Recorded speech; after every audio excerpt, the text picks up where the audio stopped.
নমস্কার, ঘরোয়া রান্নাঘরে সকলকে স্বাগত জানাই। এই শীতের সময় হাঁসের মাংস খেতে খুব মজা লাগে, তাই আমি এখন একটু হাঁসের মাংস রান্না করছি। কিভাবে আমি রান্নাটা করি আপনারা সম্পূর্ণ দেখতে থাকেন। আমি হাঁসটা কেটে ভালোভাবে ধুয়ে নিয়েছি।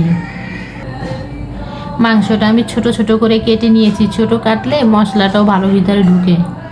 রান্নার জন্য আমি মশলা নিয়েছি আদা রসুন বাটা, ধনিয়া জিরা গরম মশলা বাটা, শুকনো মরিচ বাটা, হলুদ গুঁড়ো, মরিচ গুঁড়ো, আস্তা গরম মশলা, সামান্য তেজপাতা, পরিমাণ মতো লবণ নিয়েছি।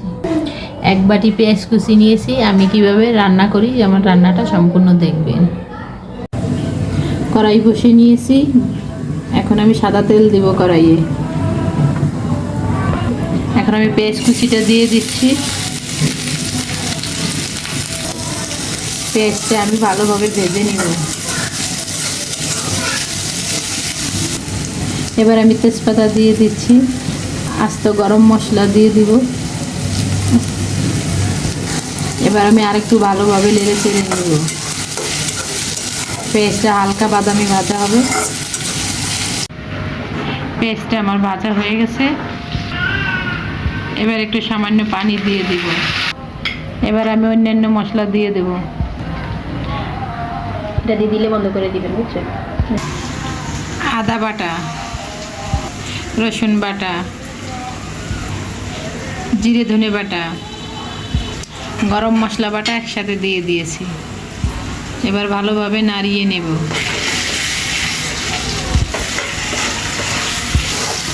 এই মশলাটা আমি ভালোভাবে কষিয়ে নেব, তারপর আমি অন্যান্য মশলাটা দিয়ে দেব।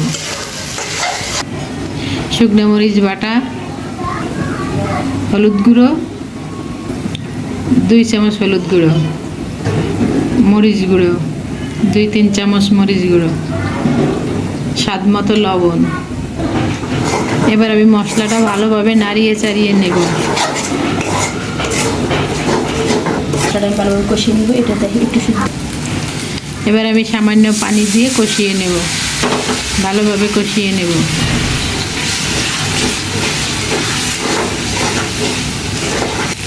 এখানে আমি সব বাটা মশলা ব্যবহার করেছি।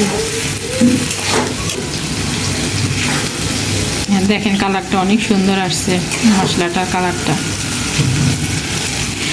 এখানে আমি মশলাটা একটু বেশি ব্যবহার করেছি। হাঁসের মাংসে একটু মশলা বেশি হলে খেতেও মজা লাগে।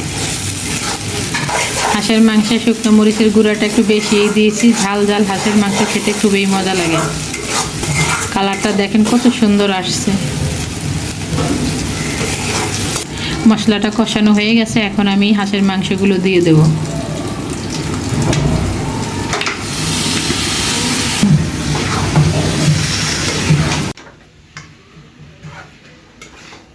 মাংসের কালারটা কিন্তু অনেক সুন্দর আসছে। মাংসটা আমি ভালোভাবে কষিয়ে নেব। মাংস যত কষা হবে ততই ভালো লাগবে। এবার আমি ঢাকা দিয়ে দেব ভালোভাবে কষানোর জন্য।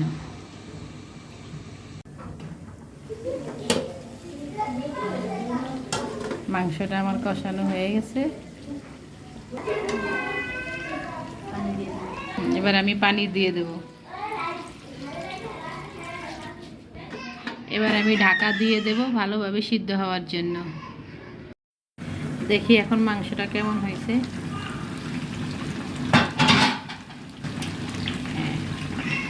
পানি কমিয়ে আসছে মাংস থেকে।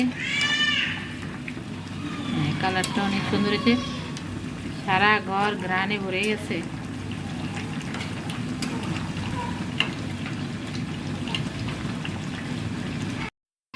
মাংস থেকে অনেক তেল বের হয়েছে।